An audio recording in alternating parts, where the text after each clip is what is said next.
ഇന്നിപ്പോൾ മക്കളെക്കാട്ടിൽ പ്രാധാന്യം ഭാര്യയ്ക്കാണ് സത്യത്തിൽ പറഞ്ഞത്. അവരെ കുറ്റം പറഞ്ഞിട്ടും കാര്യമില്ല, കാലത്തിൻ്റെ പോക്ക് അങ്ങനെയാണ്. ഞാൻ ഒരു ഒറ്റപ്പെട്ട അവസ്ഥയിൽ എൻ്റെ അച്ഛൻ്റെ അമ്മയുടെയും കൂടെ വീട്ടിൽ നിൽക്കുമ്പോൾ ഒരു ദിവസം അദ്ദേഹം വീട്ടിൽ വരികയാണ്. ആറ്റുകാൽ പൊങ്കാലയിടെന്നാണ് അമ്മയുടെ സുഹൃത്തിൻ്റെ അമ്മയുടെ മരണം. പൊങ്കാലയ്ക്ക് പോകാൻ നേരത്ത് അമ്മേനൊരു വാക്ക് പറഞ്ഞു. അതൊരു പക്ഷേ എൻ്റെ മക്കൾക്കറിയില്ല. പരസ്യമായി പ്രകടിപ്പിക്കുന്ന ഒരാളല്ല. അദ്ദേഹത്തിൻ്റെ സ്നേഹം എന്താണെന്ന് അദ്ദേഹത്തിൻ്റെ കൂടെ ജീവിക്കുന്നവർക്കേ അതറിയുള്ളൂ. അച്ഛൻ്റെ കൂട്ടായിരിക്കണം മക്കൾ, സത്യം പറയാൻ ഭയക്കരുത്.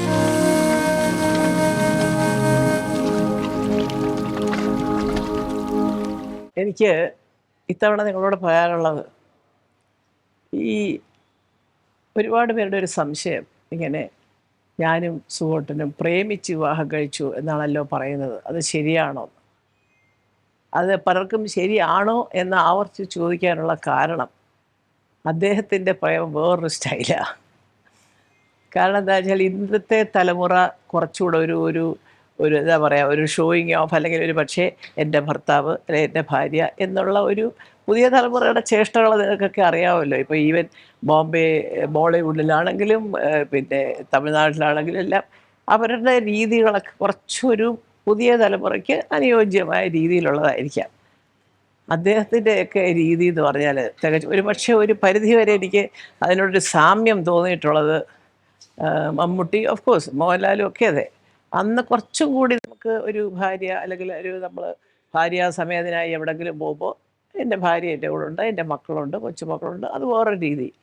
ഇന്നിപ്പോൾ മക്കളെക്കാട്ടിൽ പ്രാധാന്യം ഭാര്യയ്ക്കാണ് സത്യത്തിൽ പറഞ്ഞത്. കാരണം വേറൊന്നും കൊണ്ടല്ല, അത് ഒരു പൊസസീവ്നെസ്സാണ് പല കൊച്ചു പെൺകുട്ടികളെ. അത് അവരെ കുറ്റം പറഞ്ഞിട്ടും കാര്യമില്ല, കാലത്തിൻ്റെ പോക്ക് അങ്ങനെയാണ്. പ്രേമിച്ച് കല്യാണം കഴിച്ചാൽ പിന്നെ എൻ്റെ ഒരു പരിപൂർണ അവകാശവും സമ്പത്തുമൊക്കെയാണ് എൻ്റെ ഭർത്താവ് എന്നുള്ള ഒരു മട്ടിൽ, അതുകൊണ്ടുള്ള ഒരു രീതി കൊണ്ടായിരിക്കാം. കാരണം പലരും ഈ സുവേട്ടൻ പ്രേമിക്കുന്നതോ പ്രേമിച്ച് രണ്ട് ഡയലോഗ് പറയുന്നതോ ഒന്നും എവിടെയും നിങ്ങൾക്ക് തപ്പിയെടുത്താലും മുങ്ങി തപ്പിയാലും കിട്ടത്തില്ല.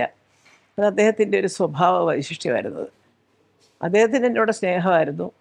അദ്ദേഹത്തിൻ്റെ രീതി എന്നൊക്കെ പറഞ്ഞൊരു തികച്ചും വിഭിന്നമാണ്.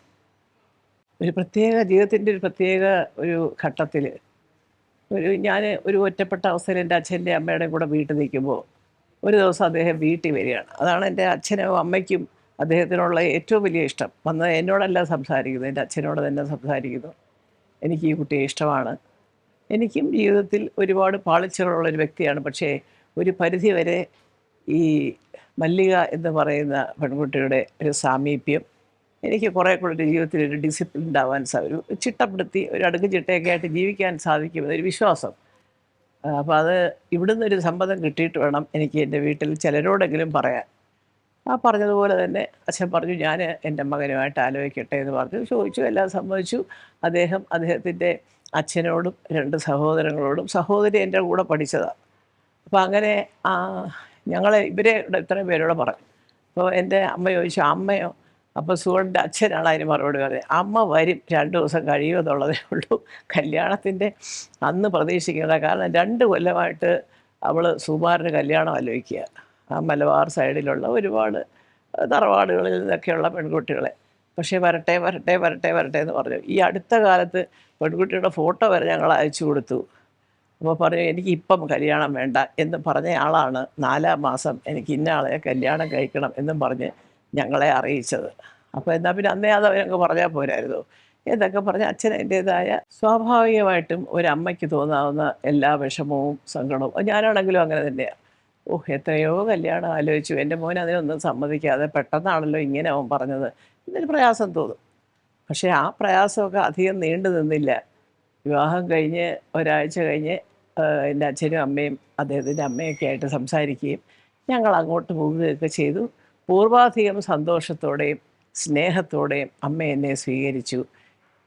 അപ്പോഴൊക്കെ അമ്മ എപ്പോഴും പറയപ്പോഴും ഈ അവസാനം സുഹൃത്തിൻ്റെ അമ്മ മരിക്കുന്നിടം വരെയും പറയായിരുന്നു, ഒരുപാട് മാറി എൻ്റെ കുട്ടൻ. സുഹൃത്തിനെ കുട്ടനെന്നാണ് വിളിക്കുന്നത്, എൻ്റെ കുട്ടൻ. കാരണം അതൊരു പക്ഷേ ഒരു പരിധിവരെ മല്ലികയുടെ കാര്യമായ ഒരു പങ്ക് അതിലുണ്ടാവാം.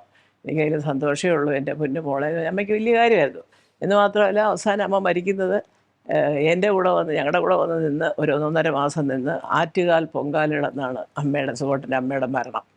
പൊങ്കാലയ്ക്ക് പോകാൻ നേരത്ത് അമ്മേനോടൊരു വാക്ക് പറഞ്ഞു, പോകുമ്പോൾ ഒന്ന് പറഞ്ഞോളൂ ദേവിയോട് അമ്മയെ കൂടെ. അപ്പോൾ അച്ഛൻ അതിനൊരു 1.5 വർഷം മുമ്പേ മരിച്ചു. അമ്മയും കൂടെ അച്ഛൻ്റെ അടുത്തേക്ക് പെട്ടെന്ന് കൊണ്ടുപോകണം. ഇപ്പം ഞാൻ നല്ല സന്തോഷത്തിലാണ് കുട്ടൻ്റെ കൂടെ ഇവിടെ താമസിക്കുമ്പോൾ, ഈ സന്തോഷത്തിൽ അങ്ങ് പോകണം. അത് മല്ലിക പറഞ്ഞാൽ മതി. അപ്പം ഞാൻ ഈ പൊങ്കാലയുടെ തലേ ദിവസം വീട് കഴുകുന്നതും ഇതെല്ലാം അമ്മ ഇങ്ങനെ നോക്കിക്കൊണ്ടിരിപ്പുണ്ട്. ചോദിച്ചു, ഇതൊക്കെ സാധാരണ ഞങ്ങളുടെ വടക്കോട്ടാണ് ഇത്ര വലിയ ശുദ്ധവൃത്തിയൊക്കെ, വലിയ ഇത്രയൊക്കെ ഒരു ഞാൻ പറഞ്ഞു, അമ്മ ഇത് എൻ്റെ അമ്മ എന്നെ പഠിപ്പിച്ചതാണ്. പൊങ്കാലയ്ക്ക് പോകുമ്പോൾ ഇങ്ങനെയാണ്, ഏതെങ്കിലും ഒരു പുതിയ സാരി ഉടുക്കാത്ത ശുദ്ധമായ ഒരു സാരി, വീടൊക്കെ കഴുകി തുടച്ച് അമ്പലത്തിൽ നിന്ന് തീർത്ഥം വാങ്ങിച്ച് കുടഞ്ഞ് അങ്ങനെയൊക്കെയുള്ള ഒരു ശുദ്ധി വരുത്തി വേണം പോകാൻ. ഇതൊക്കെ എൻ്റെ അമ്മയുടെ ഒരു പഠിപ്പിച്ച പാഠങ്ങളാണ് എന്ന് പറഞ്ഞ് അങ്ങനെ ഞാൻ പോകാൻ നേരത്താണ് അമ്മ ഇത് പറയുന്നത്. അപ്പോൾ അതുകൊണ്ടൊരു കാര്യം ചെയ്യണം, അങ്ങനെയുള്ള ഒരാൾ ദേവിയോട് പറയുകയാണ്, സന്തോഷവതിയായിട്ടിരിക്കുകയാണ് അമ്മ, അമ്മയും കൂടെ അച്ഛൻ്റെ അടുത്തേക്ക് പെട്ടെന്ന് കൊണ്ടുപോകണം, ഇപ്പോൾ എനിക്കിനി തിരിച്ച് എടപ്പാളിലേക്ക് പോകണ്ട, ഈ സുവാൻ്റെ കൂടെ നിൽക്കുമ്പോൾ തന്നെ എന്നൊക്കെ പറഞ്ഞു. പറഞ്ഞാൽ നിങ്ങളാരും വിശ്വസിക്കുമെന്ന് എനിക്കറിയില്ല. വൈകുന്നേരം ഞാൻ പൊങ്കാലയുടെ പ്രസാദമായിട്ട് വന്ന് അമ്മയുടെ അടുത്ത് എത്തുമ്പോൾ സുഖേട്ടൻ്റെ അനിയൻ്റെ ഭാര്യയെ അവിടെ ആക്കിയിട്ടാണ് നമ്മൾ പോയത്. പുള്ളിക്കാരൻ പറഞ്ഞ്, എത്ര സമയമായി അമ്മ ഉറങ്ങണോ, നമുക്ക് മനസ്സിലായില്ല, പാവം ഉറങ്ങണോ, വിളിച്ചിട്ട് എണീക്കണില്ല ചേച്ചി, ഭയങ്കര കൂർക്കം വലിക്കുന്ന പോലെ അമ്മ, സാധാരണ അമ്മയ്ക്ക് അതില്ലാത്തതാണ്. ഇങ്ങനെയൊക്കെ പറഞ്ഞപ്പോൾ എനിക്കൊരു സംശയം. എൻ്റെ അമ്മയും തൊട്ടടുത്താണ് താമസം, പൂജപ്പുര തന്നെ, അവിടെ തന്നെയാണ് ഞങ്ങൾ ഒരു വീട് വാങ്ങിച്ചത് സുഖേട്ടന് ഞാനിവിടെ. അപ്പം ഞാൻ ചെന്ന് അമ്മയെന്ന് വിളിക്കുന്ന അമ്മ അനങ്ങുന്നില്ല. അപ്പോൾ പെട്ടെന്ന് ഞാൻ PRS ഹോസ്പിറ്റലിൻ്റെ അടുത്തായിരുന്നു. അപ്പം അവിടുന്ന് ഡോക്ടറെ വിളിച്ചു, എൻ്റെ ഒരു കസിൻ ബ്രദറുണ്ട്, അവരെ വിളിച്ചു. എല്ലാവരും ഒക്കെ ഓടി വന്നു കഴിഞ്ഞപ്പോൾ അവർ പറയുന്നു, അയ്യോ 3/4 മണിക്കൂറോളമായല്ലോ അമ്മ പോയിട്ട്. എനിക്ക് വിശ്വസിക്കാൻ പറ്റിയില്ല. അപ്പോഴാണ് അനിയത്തി പറയുന്നത്, ഈ കൂർക്കം വലി പോലെ അവൾക്ക് തോന്നിയത്, അമ്മ എന്തോ ശ്വാസം വലിച്ചതാവാം, ഞാനപ്പോഴത്തേക്ക് എത്തിയിട്ടില്ലായിരുന്നു. വാസ്തവത്തെ അമ്മ പറഞ്ഞു എനിക്ക് അപ്പോൾ കിടക്കാൻ നേരത്ത് അമ്മ അനിയത്തിയോട് പറഞ്ഞു, പ്രസാദം മല്ലിക കൊണ്ടുവരുമ്പോൾ എന്നെ വിളിച്ചാൽ മതി, അതുവരെ ഞാൻ ഉറങ്ങും എന്ന് പറഞ്ഞു.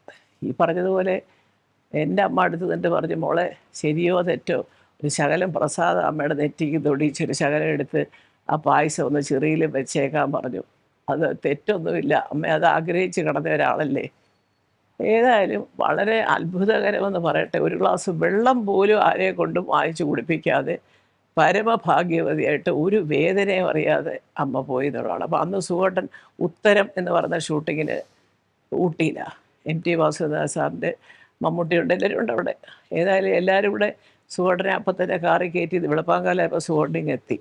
ഞാൻ ഇപ്പോൾ ഇതൊക്കെ പറയാൻ കാര്യം, സുകുമാരൻ എന്ന വ്യക്തി എന്ന് പറയുന്ന ആളിൻ്റെ സ്നേഹം ഒരു പരസ്യമായി പ്രകടിപ്പിക്കുന്ന ഒരാളല്ല. അദ്ദേഹത്തിൻ്റെ സ്നേഹം എന്താണെന്ന് അദ്ദേഹത്തിൻ്റെ കൂടെ ജീവിക്കുന്നവർക്കേ അതറിയുള്ളൂ. അമ്മയ്ക്ക് സുഖേട്ടൻ്റെ സ്നേഹത്തിനെ പറ്റി ഒരു ദിവസം ഒരു 5 മണിക്കൂറെങ്കിലും പറയണം, എന്നാൽ നമുക്ക് ആർക്കും അത് തോന്നില്ല. പക്ഷെ കണ്ടാൽ എന്താണ് സുഭദ്രാമ്മയെ എന്നും പറഞ്ഞ് അമ്മയുടെ അടുക്കൽ ചെന്ന് കൊച്ചു പിള്ളേർ കാണിക്കുന്ന പോലെ അടുത്തിരുന്ന് കിടന്ന് എന്താ നിങ്ങൾക്ക് അത് എന്ന് പറയുകയും ചെയ്യും, അമ്മയെ അതുപോലെ കളിയാക്കുകയും ചെയ്യും.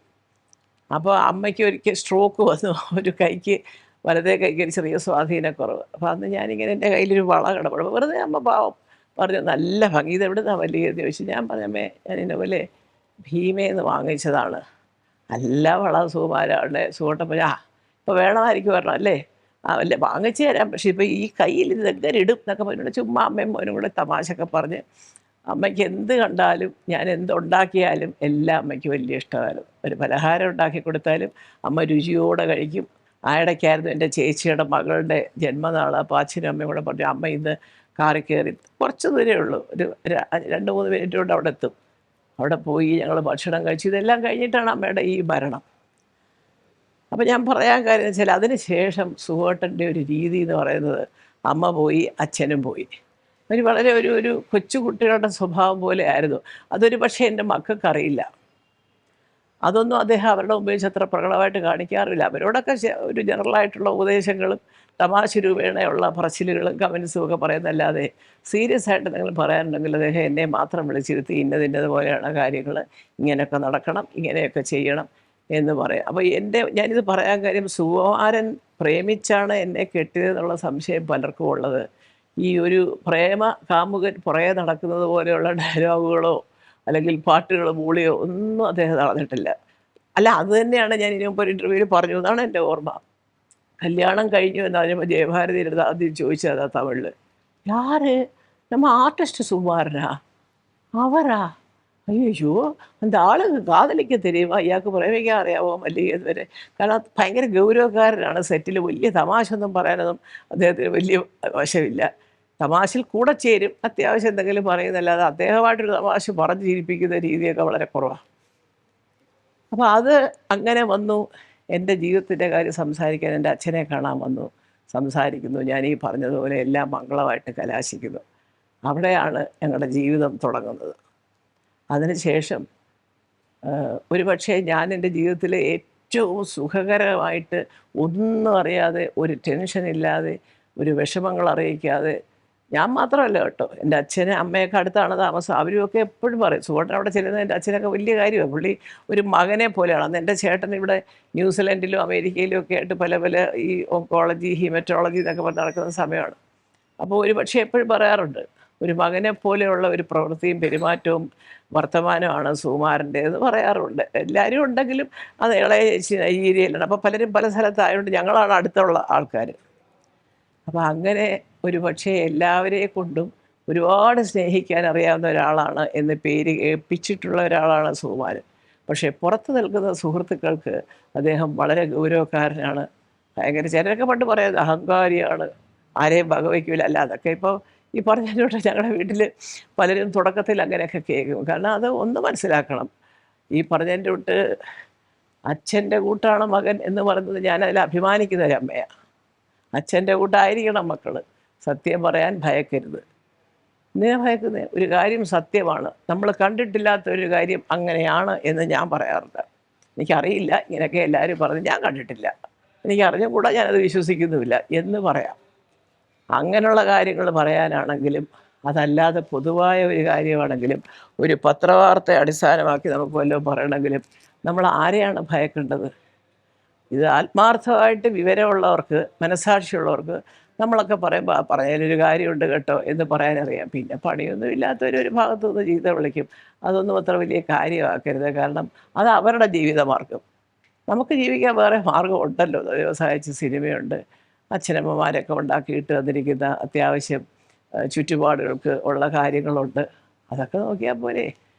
ഇതൊക്കെ ഇല്ലാത്തവർ സ്വന്തമായിട്ട് അവരുടെ മക്കൾക്കും കൊച്ചുമക്കൾക്കും വേണ്ടി ഉണ്ടാക്കാനുള്ള തത്രപ്പാടിൽ എന്തെങ്കിലുമൊക്കെ ആരെങ്കിലുമൊക്കെ ചീത്ത വിളിച്ചെന്നിരിക്കും. അതിൽ നിന്ന് കിട്ടുന്ന വരുമാനം വേണം അവരുടെ നിത്യച്ചെലവിനെടുക്കാൻ. അപ്പോൾ അതുകൊണ്ട് എനിക്ക് അവരോടൊന്നും ഒരു ദേഷ്യവുമില്ല. അങ്ങനെ പോട്ടെ, അവരുടെ ജീവിത മാർഗം അങ്ങനെ പോട്ടെ, നമ്മളൊരു സൈഡിൽ കൂടെ ഇങ്ങനെ പോകും. ഏതായാലും സുകുമാരൻ എന്ന് പറയുന്ന വ്യക്തി പ്രേമിച്ച് തന്നെയാണ് കല്യാണം കഴിച്ചത്. അത് ഒരുപാട് സ്നേഹിക്കുന്ന ഒരു ഭർത്താവാണ്. അതിലേറെ സ്നേഹിക്കുന്ന ഒരു അച്ഛനാണ് അദ്ദേഹം.